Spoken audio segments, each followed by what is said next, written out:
एक जंगल में सभी पक्षी रहते थे।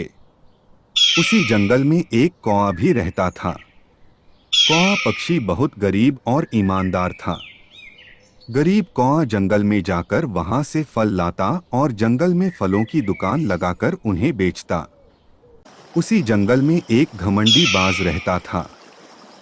घमंडी बाज बहुत धनवान था।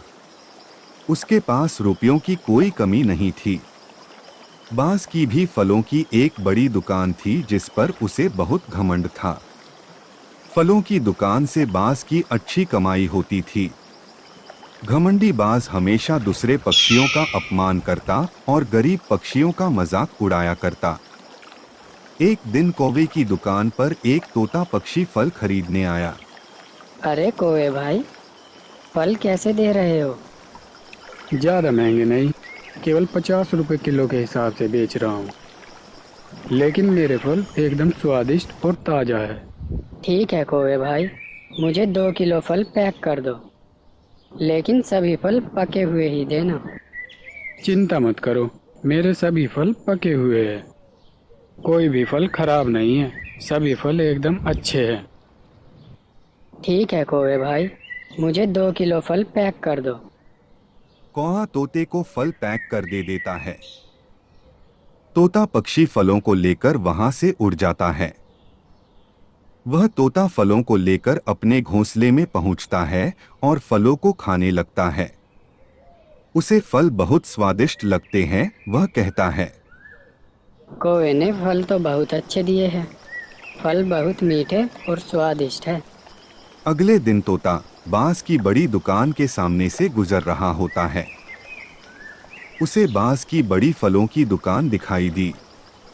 बड़ी फलों की दुकान देख तोता फल लेने के लिए बांस की दुकान पर रुक गया। अरे फल वाले, फल कैसे दे रहे हो? अरे तुम्हें कितने फल लेने हैं? मेरे फल तो 500 रुपए किलो है। 18% GST और 20 रुपए पैकिंग के अलग से देने होंगे।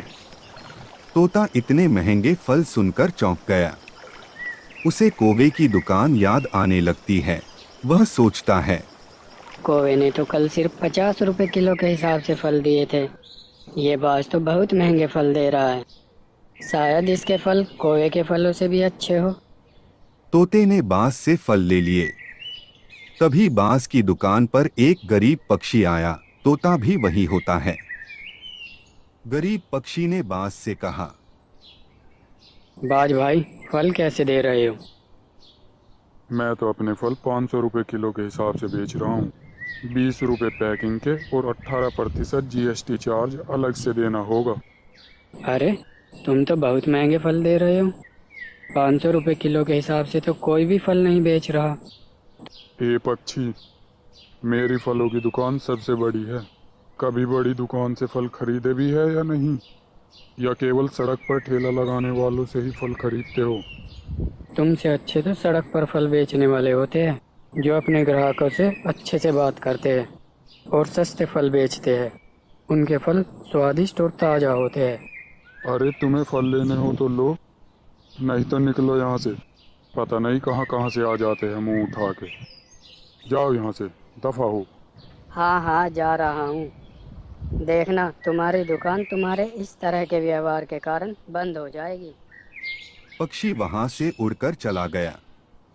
तोता सब कुछ देख रहा होता है। वह भी अपने घोंसले में आ जाता है। क्या बकवास फल है, एकदम घटिया स्वाद है। बाज ने तो मुझे लूट लिया। कोए के ही फल अच्छे थे, वे सस्ते और स्वादिष्ट फल थे।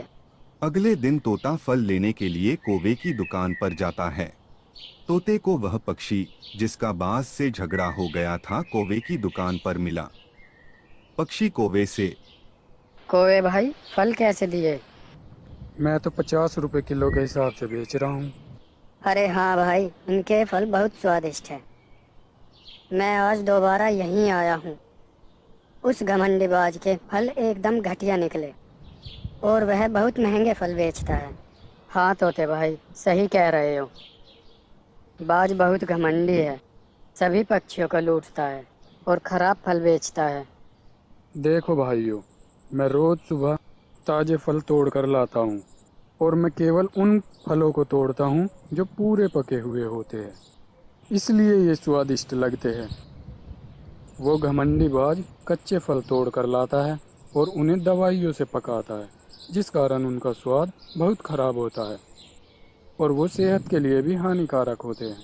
कौआ पक्षी और तोते को फल दे देता है और वे दोनों फल लेकर अपने अपने घोंसले में चले जाते हैं। कौवे के अच्छे स्वभाव के कारण उसकी दुकान दिन प्रतिदिन बढ़ती जाती है। सभी पक्षी कौवे की दुकान से ही फल खरीदने लगते हैं।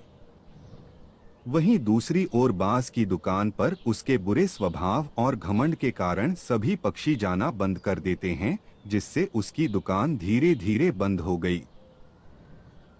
हमें कभी भी अपने चीजों पर घमंड और दूसरों से बुरा व्यवहार नहीं करना चाहिए।